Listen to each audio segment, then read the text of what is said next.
Doctor.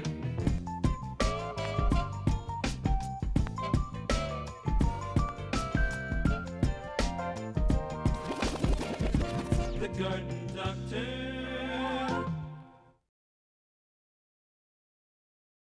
Hello and welcome back. Or you guys welcome back. We're welcome back. We just got back. Glad to be here. We were gone for a bit. We went to New England to visit with relatives and to visit with the Eagles and to not the football team, but the band. or the band, but the flying, bald ones. Yes. the bald Eagles, and had a wonderful time. But we're back now, and we very much missed all of you. And we are very happy to be back here at the Garden Doctor Show. Mr. and Mrs. Garden Doctor, this is a live show, so if you have any questions, comments, or whatever, you may call in at Not that only number. live, but live streaming. How Live about that? streaming live. That's It's right. live. We're big time now, huh? Oh, we've moved right on up there, Cool. let me tell you. Now, this is Mrs. Garden Doctor, this is Mr. Still, that's Mr. Garden true. Doctor. We have these massive gardens that we plant. And we put out, do. I don't know, a dozen, 15, 20 tomato plants. We put out Swiss chard, watermelon, squash, Cucumbers. zucchini, cucumbers, maybe 20 vines of cucumbers. We put all of this out, and if you will look right here, this is what we it. harvested. Because we planted all of this, started to get green tomatoes, and then we left town. So we had family obligations and things to take care of, but we came back, we cleaned up, we pulled weeds, I watered like crazy, fertilized like crazy. We've been back only 2 weeks, and the green tomatoes that were on the vine are starting to change color, and I already got a squash and a couple of cherry tomatoes, so all is not lost. Yes, not all is lost, but let me tell you, so very much. But a lot of people got a lot of a good use out lot of it. of good use. And she loves starting in her greenhouse that I I did built enjoy for her. that very much. She loves starting plants out there. And you know, Swiss chard is one of those things that just keeps on giving. It does. The more you cut it, the more you harvest from it, the more it gives you. Well, when we come back, they were overgrown and they were just a mess. But they had been harvested enough to keep them alive. So she cut them off, and she had some that she had just started. Yep, little starts they were kind of, dry. They were a little anemic because they hadn't been fertilized. Right, in a pot. So we went ahead and dug some holes, planted those, and fertilized them, and I am expecting quite a bushel of And that's Swiss something chard. I want to get to right away, is the fact that now we're up in September. We know what time of the year it is. And we know that there's going to be a chill in the air. Matter of fact, last night there was a lovely chill in the air, beautiful chill. And by the way, going to New Hampshire did not get us out of the heat completely. Oh no, it's hot there too. It was hot up there, and it very very abnormal to be as hot as it was up there. But it was hot. But I was feeling like with this weather, and we can have good hot days right up through November even. I have plenty of time to actually plant cucumbers, don't I? Or you have, well, snap I don't know peas? about cucumbers, but let me No? tell you Okay. some of the things that you do have time to plant. Okay, please. There are a number of things that just because it says on the package that it's 60 days or 80 days or whatever it happens to be, or some of them say 54 days or whatever, to maturity doesn't mean that you can't harvest them when they're not mature. Like spinach. Spinach Okay. gets this big, you harvest it. Gets it big again, harvest it again. Swiss chard. I'm gonna read this list off to you. And there are still a number of things that you can plant. If you can find a nursery, and there are a few around the area here that you want to call them first to make sure, that have the fall plants. See, that's the thing. Broccoli, Brussels sprouts, cauliflower.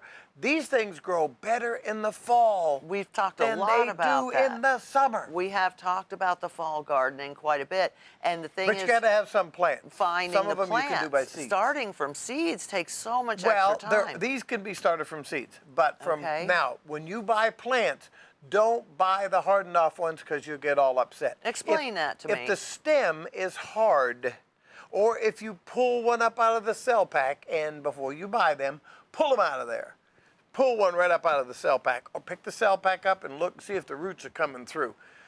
pull one out of the cell pack. If it's all wound up roots, it's gone by. That means it's already hardened off. It's already done what it's going to do. You're not going to get any more growth out of that because it's said, okay, we're done. And you don't have time to nurture it back to life. No, you know. you've got to find one that's younger, that has a soft stem, and that the roots are firm in the cell pack. Cell pack meaning the small containers, firm in there, but not so that they're just, it's nothing but roots and it's used up all of And the you soil. want them ready to go so you can get them right in. Pop them out, set them in, and don't worry about a frost or two on cabbage, Right, they kinda like cauliflower, that, right? broccoli, Brussels sprouts. They don't mind that at all. Right. Matter of fact, it makes them sweeter, makes What them about better. snap peas? They're pretty fast and they like the cool weather. No? I don't know. Okay, well maybe I got a couple of There's packets. nothing wrong with sticking them out there. If you've I got will- a couple of I packets. will. I got But a let me couple of tell you a packets. few things that will work. And Yes. I'm not too crazy about eating this, but I like to say this: arugula. Arugula. It's pretty good stuff. It's in the Arugula lettuce is mix. delicious. It's spicy. It has, and you can harvest it in 30 days. Okay. 30 days puts you, right into. And it's great the first spinach, part of October. romaine salad mix. Yeah. Now, before you start though on your fall garden, you got to clean out all your junk. Get rid of the Yes, junk lots and of put that. in some compost if you have it, or humus material, or if you have to, go buy a bale of sphagnum peat moss. Spade it in real good. Sphagnum peat moss is a poison, a toxin, a bad thing if you don't mix it up. It'll burn You the mix it roots. up. I learned that one Yes, the it will. hard way. If you mix it up, it will benefit tremendously. It enhances the soil, but by itself, it will burn up the roots and kill the plant. It definitely will. Baby carrots. Now, there's a difference between the baby carrots that you buy in the store and the baby carrots I'm talking about here. Yes. Get the little small carrots that when they mature, they're only this tall, and they're big around your little finger, and they're just delicious. And they Okay.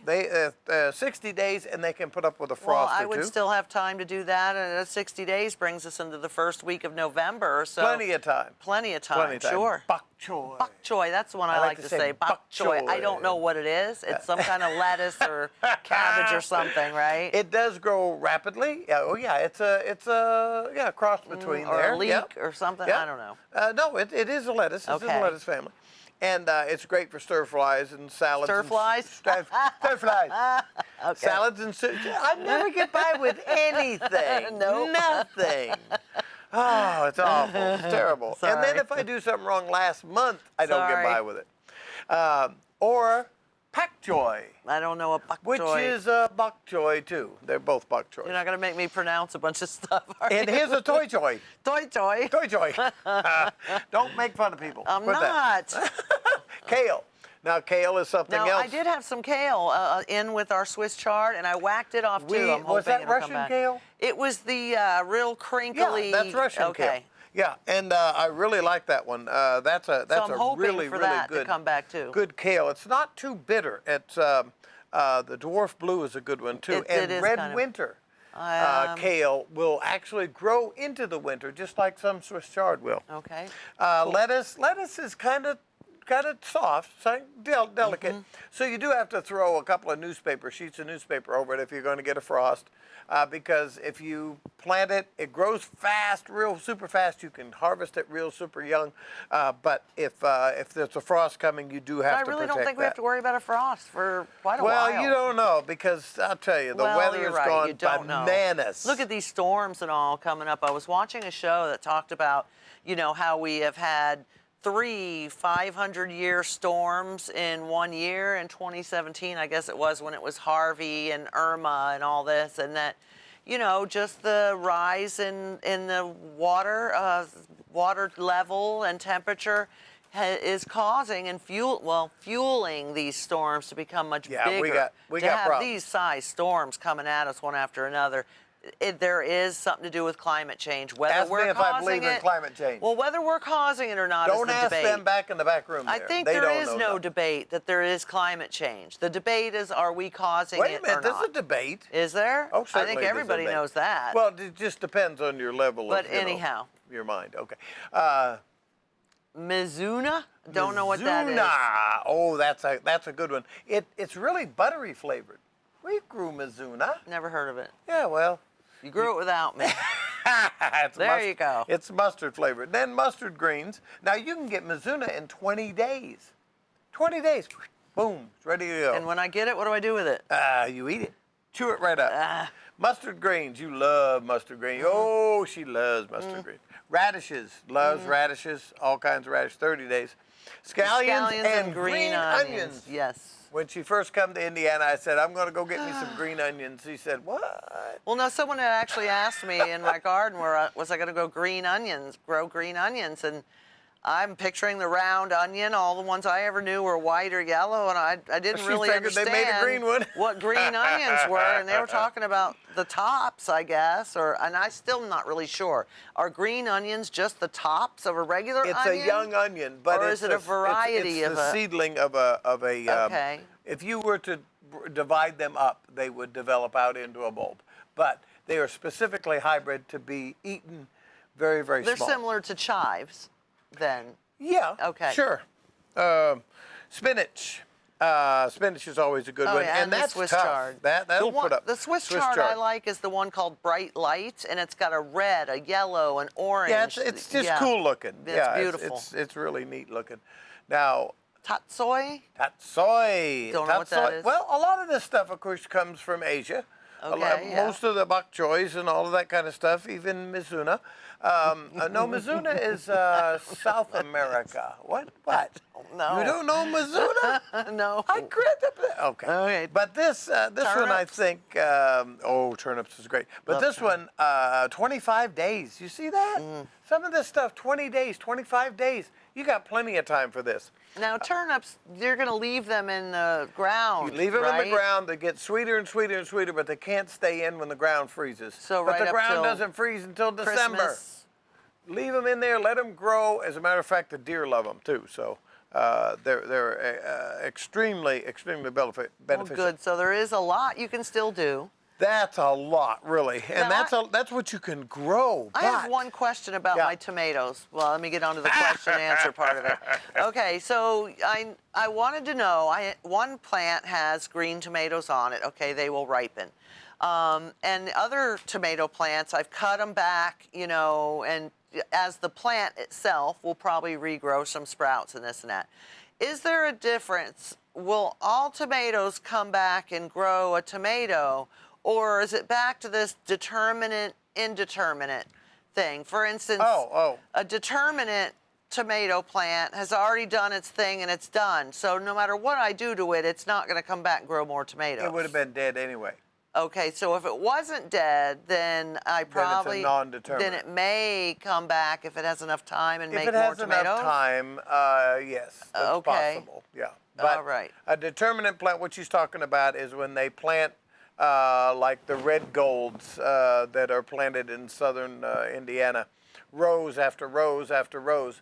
All of the plants ripen at the same time, all of the fruit ripens at the same time, and For all harvest. the plants die at the same Okay. time.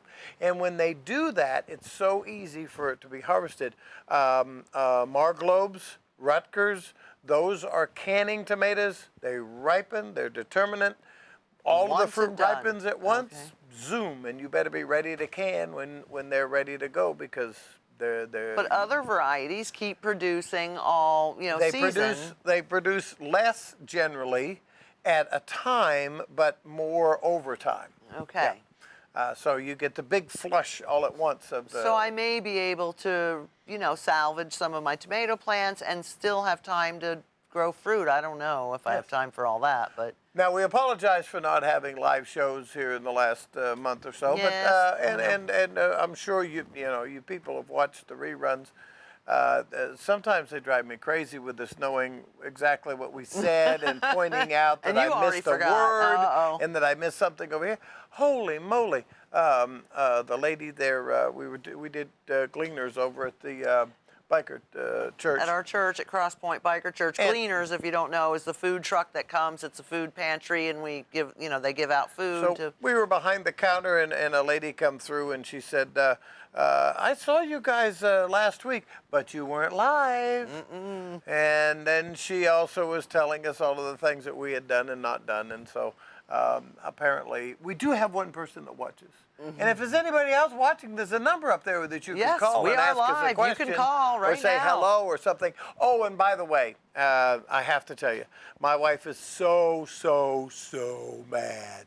Oh my gosh. What'd I do? Of all the days for us to have our Garden Doctor show, it's a Thursday. And generally on a Thursday night, she would be watching football.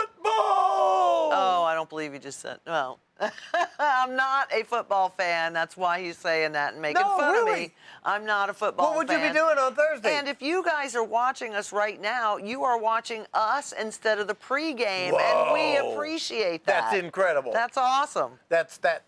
We better write that down. As a matter of fact, we could get a call from the football league. You and- think so? And we could be in trouble. Uh-oh. Yeah. When is our next show? Our next show, because of schedule things with us and with the studio, we are going to be doing a show on Wednesday, September the 18th. That will be another live show. Normally we do it the first and third Thursday of the month, but that day is booked with other things. They've got sports By the going way, she's on. got some other stuff. What else are they doing up here? Forum. So we've got a show Wednesday the 18th, and then the next one after that will be the first Thursday again, October 3rd. Okay. Now, also going on here at TV3, they're having the Imagine This live music and variety show. We've been to that Yeah, once or this is twice. really, It's really cool. This yeah. is giving people an opportunity to show off what it is they can do. And it's just fun. It's music. Yeah, it's great. fellowship. It's great. Yeah, it's wonderful. That is on September 26th, which is a Thursday night at 6 p.m. I think that's open to the public, but you can should come call here in. to the studio and watch it in person if you like, or it will be on TV. Oh, it's wonderful. So yeah, that's awesome.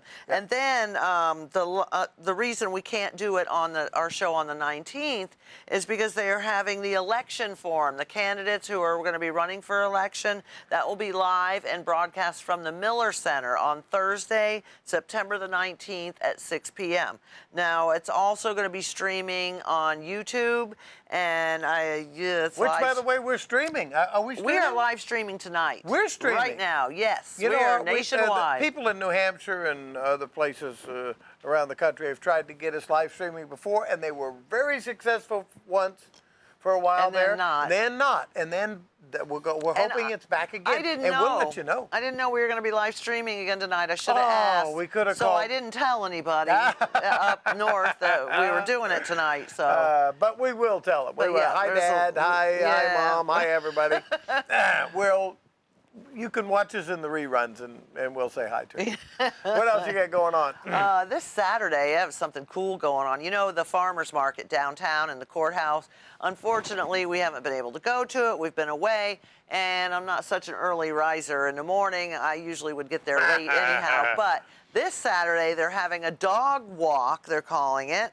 The dog walk at the farmers market Saturday. You can bring your dog on a leash, of course, and they will have T-shirts for sale, pet themed items for sale, and it's just going to be a welcoming thing for you to bring your dog to. And the money is to benefit our local animal shelter, not the Humane Society or a big corporate thing. It is benefiting specifically our local animal shelter, Which does some they do great work. and they Fantastic need all work. the help they can get. Yeah, they take And care of a lot of unfortunately, animals. our dogs don't play well with others. Well, I am going to bring them anyhow. No, you're Yes, not. I am. I'm bringing Poppy. You're going to bring both, or what? Well, I don't know. Toby's the only one. I don't know. I would like to, yes. But I need help. I need one yeah, person per okay, dog. Well, I'll stay home with Toby. I'll help. You take the little one. You can carry him around. Oh, He's your Lord. chick magnet anyway. I know. Oh, what a cute little dog. He's so cute. You like oh, that. Oh, boy. Yeah. So, but that's what's going on Saturday. That'll be fun. Yeah, that'll be fun. I think so. That's a good idea. I'm looking forward to They'll that. probably have homemade doggy biscuits and all Can kinds I just of cool send my stuff. $20? You can, and I will spend it happily at the different stuff at the dog walk. Yes. Now, I'm going to tell you how to solve all of the problems that you had with your vegetables, your garden, your tomato plants, whatever it happened to be, whether it be insect or disease or deficiency or too much water or not enough water. All of those things, and I'm not going to do it the way that Ronald Kramer would do it, which is to go to Kroger To do all my Or to- gardening at yeah. Kroger. I do all my fishing and all my gardening at Almost Kroger. fishing, yeah. Or he would fix it by just mowing it down. Yeah, but with a no, that's lawnmower. not the way Yeah, we're going to do nope. it. I'm going to tell you this time of the year, now is the time to solve all of your problems for next year. So we're going to do that in a little bit here. But first, we're going to run some photographs. And there's going to be no commentary during these photographs. You're just going to have a screen, and you're going to see all of these pictures that are going to troop by. And I'm not even going to identify what they are. But if you identify anything in these photographs that you might relate to, that you could say, hey, that's exactly what happened to me. Call. Yeah, call in. And you don't even have to specify any of you could just describe it, and I'll know what you mean. And I'm going to tell you how we can solve the problem without knowing specifically what the problem is. Okay. So if you're ready back there in the studio, would you roll that for me? There we go. These are some absolutely amazing photographs.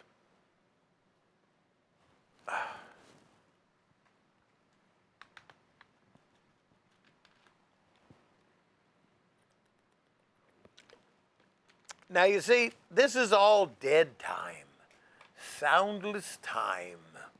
But we want you to absorb these photographs. I guess we could have played some music. They could have, yeah. Or you could hum. Why don't you hum for us? Look at the uniqueness of the plants and the foliage and so forth. These are diseases as well as other ailments to the plants. I don't think there was very many. Do you know what that is? It's a snail. That's a snail. 'Tis. And what's That's a slug. That's a slug. I don't know what that is. Those are Mites? little creatures, yes. And Oh. that's hornworm. Isn't Yes, that beautiful? it is. Beautiful creature. They're scary looking the first time I ever saw but one. they're though. beautiful too. They're quite impressive. Japanese beetles. Well, Or beetles, some kind of yeah. beetles. Doesn't really If your matter. leaves look like lace, you have a problem. Yeah, there you go. Oh wow! Okay. You got now, everything going on. There was a lot of things in all of those pictures. There was some critters in there. There was some discoloration. There was veins that were showing through. There was things that were too green, actually, and that's a thing. And there were things that were too yellow when they should have been more green. But in order to know if your plant has a problem, the first thing you have to know is, what does the plant normally look like? Because some Right. plants Look really like that. Look like that. Well, like that one picture, it had the leaf that had the red all the way around it. I had a hard time for a minute wondering, okay, is that an ornamental leaf of some type, or is that a Exactly. disease? That was one of the reasons I put that in there, and that was actually a deficiency of copper that caused that plant to have that issue. So many times we go out in the garden and we see a hole in a leaf, or we see maybe our tomato is cracked, and we go to a panic and we go get every spray that known to man, and we put on the gas mask and we put on the suit, and we go out there and just bomb everything. And it's not necessary. What we need to do is first start out with providing the plant what it needs. If you provide the plants what they need, and you can start right now, this time of the year, in providing these plants what they need. But first you have to know what you have. So, number one for any garden is a sunny location without being infested with roots. So you can't have a garden where there are tree roots all through the whole thing, because it's going to suck all the nutrients out. You're going to have shade that should not be there. And some of these trees can produce the wrong type of acidity or alkalinity or gases that will actually completely stop growth whatsoever. I had a gentleman that grew tomato plants. He said, I've grown tomato plants there. My father grew tomato plants there, and they've been grown there for 50 years. I've never had a problem. Well, your walnut tree is now 65 years old. And a walnut tree produces a gas that stops everything from growing. And ultimately, this tree had developed to the point where it was completely wiping out his garden. And and this was a heck of a gardener. This guy was good, but we had to move his garden, and we had to move it a long way. Yeah, some things you can't battle. You have to move. You have to move. Even if you cut the tree down, that gas is still in the soil and will remain in the soil for a while. For the first time, my son out in Rhode Island, he started his own garden this year, which I'm very proud of because he never had, grew up doing that or had any interest really. But he has tomato plants going, he has squash, he has all kinds of different things. The problem is where he lives is full of pine trees, surrounded by pine trees. So he built, at our suggestion, raised flower beds and brought in good soil. Raised beds are great. So yes. You're in control. And he is making a heck of a garden right now, but he even sent you a picture of a disease or a problem with a tomato, and he couldn't figure out what was going on. It was a tomato that had like circular cracks, not like this, but they were the other way. And tell me what. By the way, these cracks can be quite normal, but normally they're caused from too much nitrogen. If you put too much nitrogen into the soil, it causes the tomato to outgrow itself. Well, he told me he'd been using Miracle Grow or some type of hose-on fertilizer. Yeah, and that's too much every nitrogen. 2 weeks. Every 2 weeks, and the plants, the foliage are green and beautiful, but the tomatoes have all those cracks in them. I think that's exactly the problem. Slow is better when it comes to the development of fruit. You can speed up the development of foliage like spinach.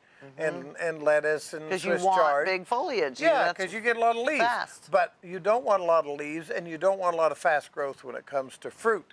Now, the raised garden is the ultimate solution for many. But he does have a problem with too much clay in the soil. Well, raised garden solves that. Well, I don't know. He may not have raised it enough. Some type of soil that he used in bags and put in there. I don't know. Something was too much clay. I told him next time you're going to have to really till in some of that sphagnum peat moss and lighten up that soil. Now, listen, don't buy soil in bags that says topsoil on it because it's pulverized clay. I think that's what he used. Dyed black. Yep. And once the dye goes away, it's still clay. It goes right back to clay. It's not topsoil. It was taken from the top so they can get by with that. It's crapola, is what it is. And lots of it. All right. If it was crapola, it'd even be better, but it's not. Okay. The first thing you need to find out is you need a sunny location. So make sure that this thing is in the sun and that there are no trees around and there's no root structure. And then the second thing you need to do is find out about the perk test. Find out what the soil underneath has. And if you've never done a perk test before, it's vital information for you to know how to grow your garden. Does it need more watering, less watering, more fertilizer, less fertilizer? Will it leach out the nutrients that I put into it? And you can tell all of this by a perk test. Now, Simple perk test. Explain to me a perk test. Okay, you dig a hole that's 12 inches wide and 12 inches deep, approximately. Doesn't have to be exact. I had a gentleman once that I told him, he said, how big do I dig the hole for this tree? And I said, about 3 foot deep and 3 foot around. I went up there. It was a ruler. I'm not kidding. He had drove a stake in the middle and measured exactly. This hole was exactly 3 foot around and 3 foot deep. The tree didn't really care, but it was nice. I had never seen one. I took pictures of it. I actually used it on a show that I did. Okay, so you dig the hole and you fill it up with water, and then you let that water set in there overnight and drain out. Then the next day you fill it back up with water again, and you put a stick or a board or something across, and you measure the depth of the water, and you see how long it takes for the water to go out. You want to come back and check it about every hour and keep track of how fast or how slow the water goes out. Okay, so should it be like 1 inch per 10 minutes or whatever it might be? I'm sure there's a chart for this. Yeah, ideally you want about 2 inches per hour, okay? But if depending on what you get. If it's between 1 and 3, generally it's okay. 1 to 3. Well, our soil would drain 3 inches in 15 minutes. Depending on what side of the building you are on, yes. We have soil that's in the front yard that is very loam, very rich loam. We have, and I'm talking about between us and Dorothy, we have soil that's on the south side that has got some clay spots in it, and then it's sandy because it used to be the creek bed. Right, okay. Then we have soil that's on the north side that is very heavy clay. That's hard to grow stuff in. So melons grow very well in good drained soil, but Okay. they like some nutrient base. So we have to do multiple perk tests in our yard. So let's say that you do a perk test and the water goes away real fast. Well, you've got a sandy soil. You have to add a lot of humus, and the best way to do that is to do a raised garden. I recommend that you raise 15 to 18 inches because you want to be in control of the entire root depth Okay, of your plants, 15 to 18 inches, and do a raised bed. Get some of the compost from down here south of town. Now, if it drains too fast like that, it's not gonna give the roots time to absorb the water and right, nutrients. and the nutrients, right? Yeah, and the okay. nutrients won't stay fixed either. They just leach right on down through. Gotcha. So you add fertilizer, down it goes. And the opposite is true in clay soil. So let's say that you have one that only drains a 1/2 inch an hour. Okay, now you've got a clay situation that you're going to have to put less fertilizer on because it's going to be fixed and it's going to stay there. But you can lighten the soil up usually by amending it with. You can, if you're doing it on where you're tilling fairly deep and you're turning this ground over with a plow or something like that, you can mix in gypsum. Into clay soil, you can modify it with sand, gypsum, and of course any nutrients that you're Peat missing. moss? Peat moss is always a good idea, Okay. and compost or humus material is always a good idea. So you always want to add that to some extent because it all breaks the soil down. Okay. Humus is always a good idea. And this stuff south of town, people get all nervous because it's full of diseases that had insects in it. It come from dead trees. Well, so does everything that comes in the woods comes from dead trees. So There you have it. it's how far it is composted. We had 2 or 3 loads brought into our yard and just dumped in a pile. I covered them with plastic. The next year I started using it, and I've used it every year since. It's a nice pile of dirt now. It's beautiful. Yes, beautiful. it is. I've used Composted it. We've dirt. we've have tilled into it some peat moss and what have you, but we do potting right out of that pile. We most definitely do. Now, the next thing you need to know is once you get the water figured out, the perk, you've got the sunny location, you've got the perk test so that you know how much you're supposed to do. It's really vitally important that you do a soil test. But before And we're talking pH for pH, well, for right? everything, Okay. for nutrients in the soil, for whatever they can tell you down at the extension office. And you can go to the extension office, they'll give you a pamphlet. It'll tell you how to take the soil sample. If it's a bigger garden, you want to take it randomly throughout the garden. And this is a great office, by the way. It is a wealth of information down there. You go downtown to the courthouse, go around the back where the handicap ramp and the circular thing goes in the back door there underneath. Go inside there. They have pamphlets there. They are really a big help. Wealth Good people of down information. there, too. And they do your testing. Yeah, and it costs you about $10, I think, to yeah, get your soil It's sampled. nominal, but worth it. Before you get your soil tested, if you have a well that is anywhere near water, now I'm talking about a pond, a lake, a stream, a drainage ditch, a ditch along a road, standing water of any kind, or the possibility of any flooding water, and also if you have a septic system that's the old style, it's a good idea on occasion, every 5 to 7 years minimum, to get your well tested. Yes. This is vitally, vitally important. We actually did it after some major flooding, repeated flooding, and it came back that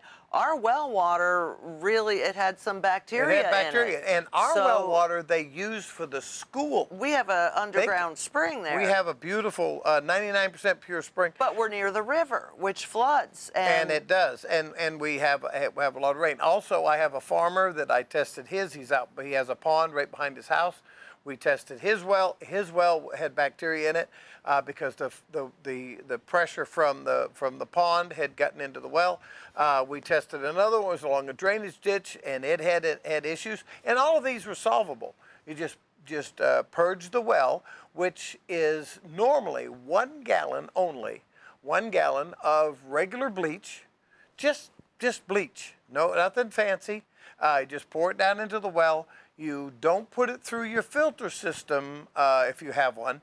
You make sure you bypass that, and whatever is the closest faucet, you use that faucet to flush the sides of the well and just keep running it back down into the well. You don't want to run it through the house. You can run it through your cold water You do want to run it through the house, but you're not trying your not hot to run it. water. Don't run it through your hot water system, Right. and don't run it through your. But the Purdue Extension Office, they have the directions how to take the Everything, sample. They all give that. you the cup, everything. And not doing you well is just really, it's not And smart. they give you back a complete report of everything that came back. Lead, you can test it for all types of chemicals and lead and just everything. So Now- it's really a good idea. Now, if you can't, for some reason, test your well, if you can't draw your own sample, they'll come out and take the sample for you. They've been doing that for years. I'm sure they still provide that service. So That I don't know, but- it's really a fantastic idea to contact them and get that done. And while you're Absolutely. down there, get the sample to do your soil. This is the time of the year to test your soil to find out what is there, what nutrients are missing, what's your pH, what's your humus concentration, what are all of these things that you don't know that are right there? You can't see them in the soil. They're not something that you can. Now I can smell when the soil is sweet or sour, and I can taste when it's sweet or sour. But it's not something that, and I have a little meter in my pocket that verifies it. But that's all I can tell. I can't tell if there's iron or copper or zinc or magnesium or manganese. Do you know why the tomato blushed? Oh my goodness! Because no. it saw the salad dressing. Oh. Sorry to interrupt you. I just had to get that in there. Do me another one. Do another one. How do you make an artichoke? You strangle it. I was going there. I was really close. Go ahead. What did the lettuce say to the celery? What did the lettuce say to the celery? I don't know. Quit stalking me. Okay. We don't like to be too serious for too long, because if I get too serious for too long, I start getting intense and I What start is a bouncing up and down. vampire's favorite fruit?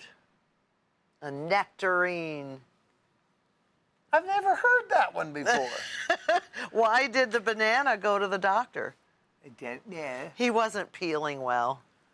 Okay, I'm Okay, done. soil sample. I'm done. So now when you get the soil analysis back, they're going to tell you exactly what to add, because you're going to tell them exactly what you're going to do. Are you going to grow vegetables here? Are you trying to grow a lawn here? Are you trying to grow trees here? What is it you're doing with this soil? Are you putting soybeans out? You tell them what you're doing, and they'll tell you what you need to do to make the soil the best it can possibly be to support the plants that you want to put in there. Now, you have just decreased the number of insects, disease, and issues that you're going to have with your plants by 50%. 50%. And the reason for that is, if you have the human body or a horse or a dog or whatever, and you feed it the exact nutrients it needs, and you give it all of the stuff that it's supposed to have, It's more naturally disease resistant. right. Okay. But if you starve it from vitamin Bs or whatever it Give happens it the to wrong be, food, give it, give it the wrong food all the time, and it's a weak plant. or overdo it, or make it stand in the water all day, or Right. make it stand in the shade all day. It's bound to come down with something. That you're going to have problems, and those That makes problems are perfect sense. magnified if you don't put things in the right place at the right time. So now, all of those pictures that you saw that were going by, you saw that there was a slug there and that there was a snail there, and you might have identified that there were spider mites on the pictures, and there were a few other things that were identifiable. But iron chlorosis looks the same as a mineral deficiency, not necessarily iron, and it looks the same as verticillium wilt in its early stages, and it looks the same as overwatering, and it looks the same as sunburn. So Yikes. we can solve all of those problems by simply providing the plant with exactly what it needs. Now, let's say we've got a super, super healthy plant, and in comes a hornworm. Okay. That's a big fella, and he can eat. But you normally will find 2 to 5 hornworms Okay. in your garden, and you just pick them. I just Okay. relocate them. I don't even squash them. I pick them up and I take them somewhere, unless I'm going bass fishing, and just relocate them. And they're Okay. done. It's over and done with. It's One not a- doesn't mean 1,000. Okay. if you have an infestation of slugs or snails, these are pretty evident. You can see the slime, and so you put some beer out and some salt, and that's it. They're done, and they really are. So, but you don't really need to identify these insects and diseases in order to control them. Now, if you have all of the nutrients that these plants need, once you get your list, you've got to add humus, and this is the time of the year to do it. So take your garden, put about 4 inches of humus on top from down here down south, cover it up real good, and cover that with clear plastic. Now, I've done this over and over. I don't know how many times I've talked about this, but let's do it one more time. Put clear plastic on this section of garden. If you have a great big garden, just try it on one area. Put clear plastic on there, weight it down with some blocks. Well, it gives it the greenhouse effect. It makes it sweat it Exactly. out, right? It heats the ground and actually does a solar bake. I'm having slurred here going on. You've been drinking, honey. It bakes the soil with the natural rays of the sun underneath this plastic, heats it up, and burns off a lot of the disease and even insects that are down there, and even weed seeds. Now, if it greens up underneath there, you pull it back, you rip all of those weeds out, or till them down, whatever you want to do. You can use them for just fodder, Well, just like and right then now. cover it back up again. Right now, I'm cleaning up out of the garden, trying to salvage what I can. And I'm pulling up some of the dead plants and some things that were eaten by, beetles and all over the leaves. Now, I'm not just cutting and leaving it there. I am cleaning this up into a bucket and moving it to our brush burn pile. Yes. Because I don't want to put those diseases back into the soil. We were talking Exactly. on one of our shows about how some of those spores and different things from diseases will stay in the soil right through till next year. Yes. So and get it they out of will. there. And also, you want to rotate your crops. That'll decrease the amount of problems that you have. And you want to be looking on the package for resistance. They're coming up with new varieties that are resistant to verticillium wilt and fusarium and all of these other diseases. So if it says resistant to and then has a bunch of initials, that's the one you want right there. Get the one that is more resistant. But right now, right at this time, you take all the junk out of your garden, you put some humus on top of there. If you know what you're going to amend your soil with, and it's something that you should apply in the fall. Some things you want to apply in the spring because they don't last very long. If you had blossom end rot, what do you put in? Calcium, magnesium. Right, and something. you can use not bicarbonate of soda, but Epsom salts. There you go. You can put you can use Epsom salts on there as well, which is an old-time remedy for that. But if you put it on in the fall, it will do much better job than trying to play catch-up next year. So if you've got your balance now and your nutrient balance is right, you won't have blossom end rot. You won't have verticillium. Now, See, I know you know your stuff because for the last 2 months, he has not been gardening. He has been with my father in New Hampshire playing lumberyard, cutting up logs from trees my out of the goodness. woods and what have you all over the yard. cut down big trees making and then we- lumber and not in New even Hampshire, you thinking don't. gardening. It's interesting. In New Hampshire, you cut a tree down, and you cut it up into boards, and then you build a house or build a barn, and you don't paint it, you don't stain it, you don't worry about carpenter ants; they don't exist. You don't worry about termites; they don't exist. You just build it. No paints, no stains. And and they it'll last get 300 that dark years. color that, Yeah. barn lumber gets, which is what you want, really. Mm-hmm. So, and people have even found ways to treat pieces of wood to get that effect sooner. Yeah, right. So. Yeah. What else did you have, my dear? Because I'm not quite done yet, but I need a breath. Well, here. they've got a bird Sip of banding water. workshop coming up at what? where they band birds because they want to watch, what they're doing, how they're migrating, this and that. That's at Mary Gray Bird Sanctuary. So that's this weekend. I actually got a couple of geese that had bands. Yeah, I know. That was pretty awesome. That was just I found out the incredibly goose awesome. that you got was like 12 years old. That was really And something. came from local. Liberty, yeah. And yeah. we do have a surplus. Oh, I think we of do. geese. Yes, we do. Major The surplus. Columbia Township Chicken Dinner. I love going to this every year. It is this Saturday, the 7th, and they start at 3 o'clock, and they have raffles and prizes and different kind of things out by us in Columbia. So we'll go up there and And get some fried the main chicken. purpose of that is to maintain that building. Yes. It was almost A completely schoolhouse abandoned. We had roof problems. There was all kinds of issues, and some locals there put their heads together, and they come up with some fundraisers, and it's been used for weddings and all sorts of things now. So it's a nice community building for And that if you area. want to pretend you're going to Hawaii, they're having a luau at the Eagles. You want to go there Saturday going to night? Hawaii. I'll go. Dinner and a luau at the Eagles. Really? Yes, and of course we have to realize that Patriot Day is coming. And for those of you who don't know, that is the day that they call the September 11th attack day is now Patriot Day.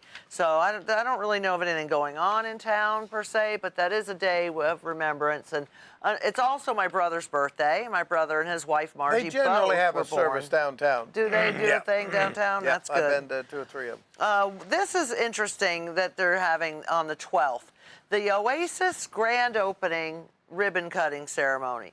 This is across the street from the courthouse, and it's an educational garden and green space that they've created down there. They're going to have different things going on, food and entertainment and activities, and that is September 12th, starting at 5:30. So I like to see it when towns try to put in a green space. What is September 12th? Does that come on the weekend? I believe it's Wednesday. Oh, okay. Wednesday. And actually, my birthday is Monday. Your Yeah, birthday? My birthday. It's my birthday. Oh, It's my my birthday. goodness. That's right, the big 55. I'm so glad she told me that. Yeah, on TV, so he can't forget. One of the big things coming up at our church is the bike rally. Everybody wish you a happy birthday. A happy birthday. September 13th, 14th, and 15th. That is not this weekend, but the next weekend. It starts on Friday evening with a bonfire, things, and live music. Okay, and that's at Cross Point Biker Church out on the east side. Saturday is an all-day thing with a bike run, music, a meal.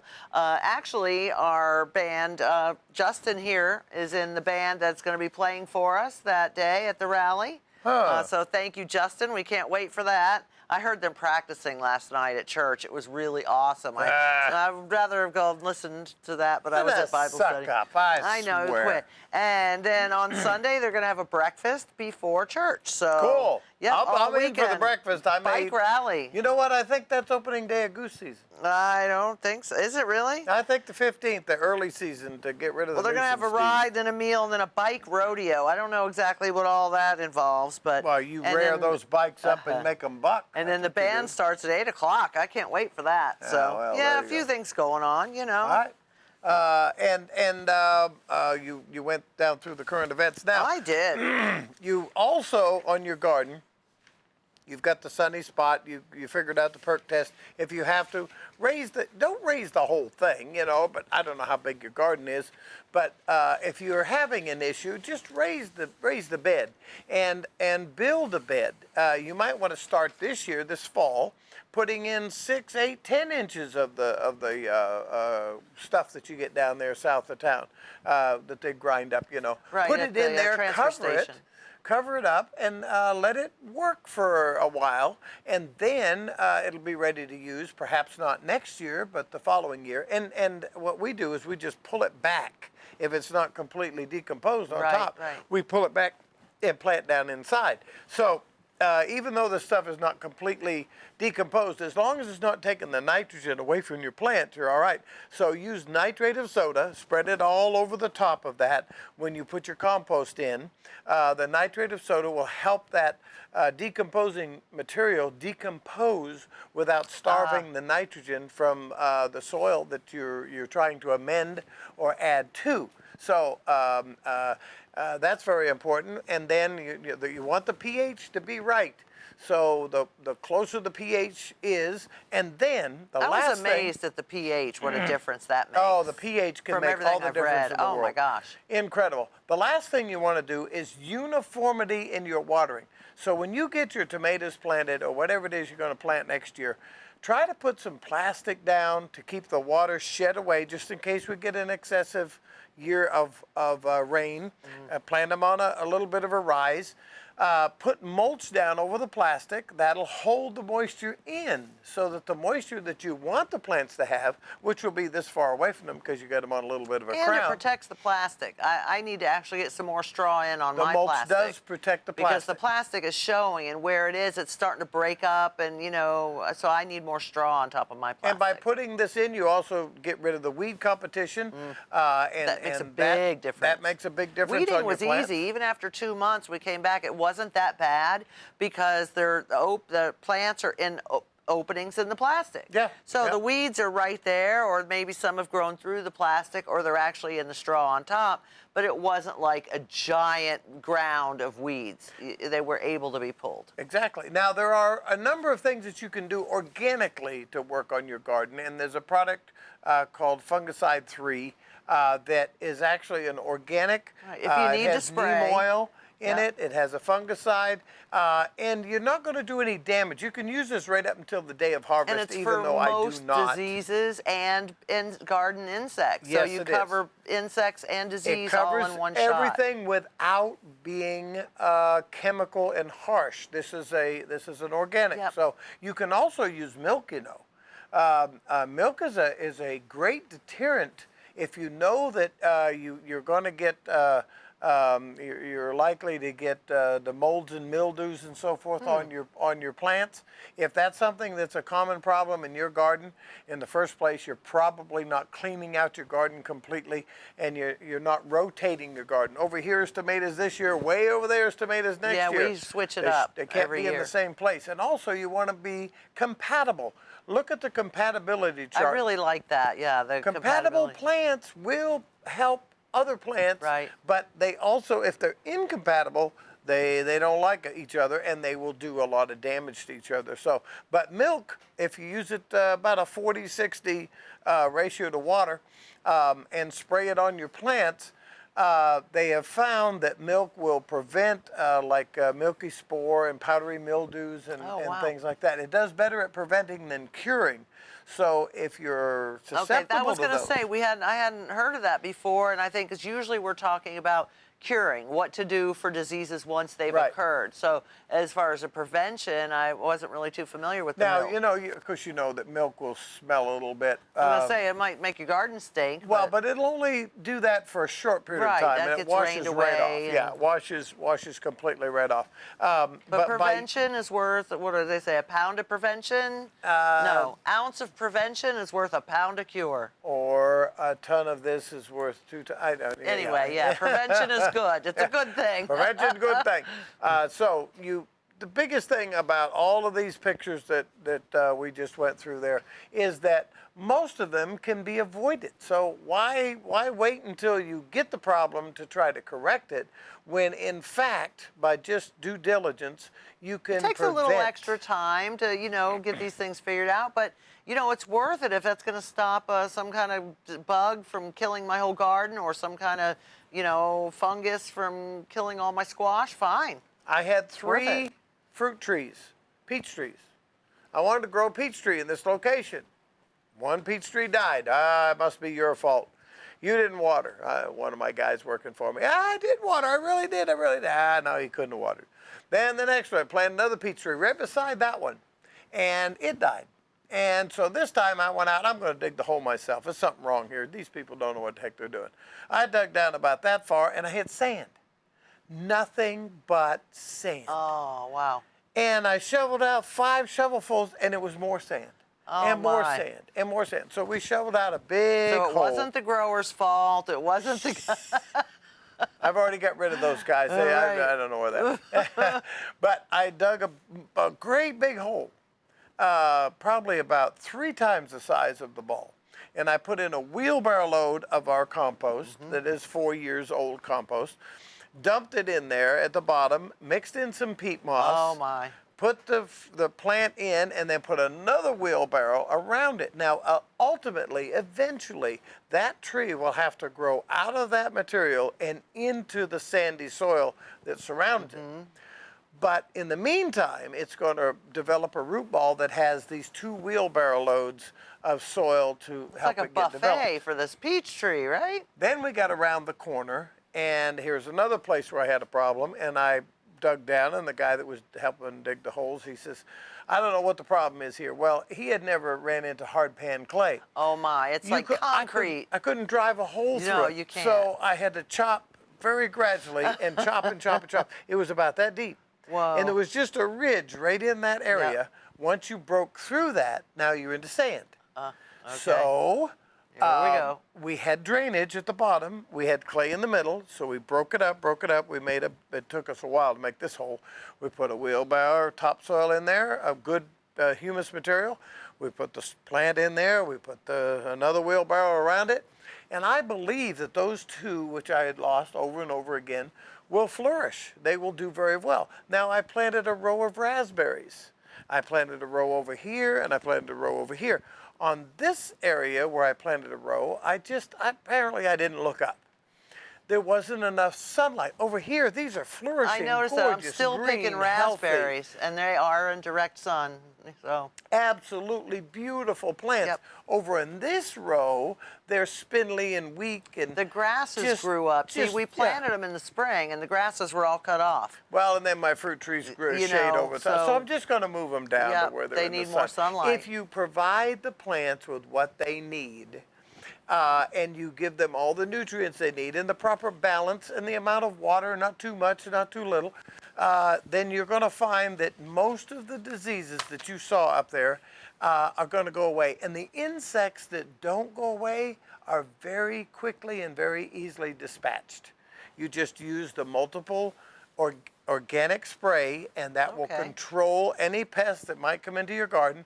And because your plants are so much healthier, you may attract a little bit more of the pests than normal. So you see, our garden plants aren't letting us down. We've been letting them down. We're letting them down. How That's about right. that?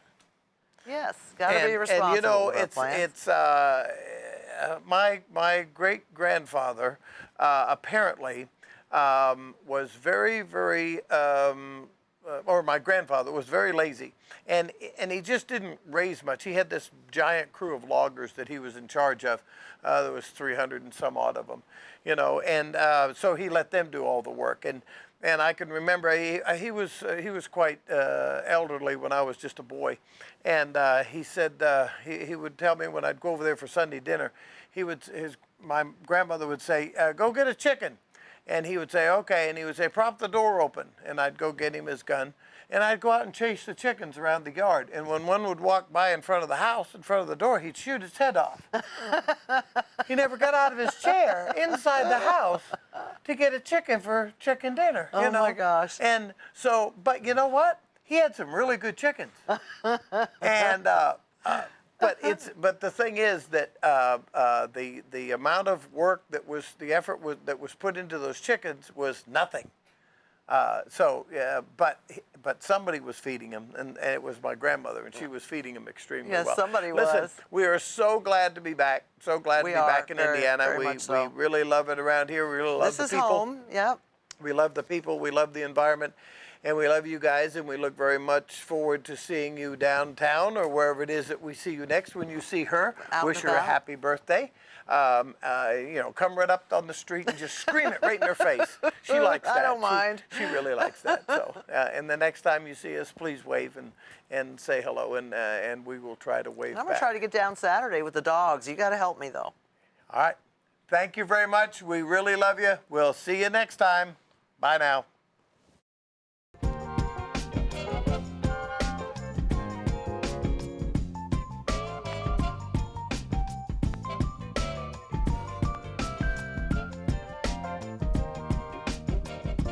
The Garden Doctor.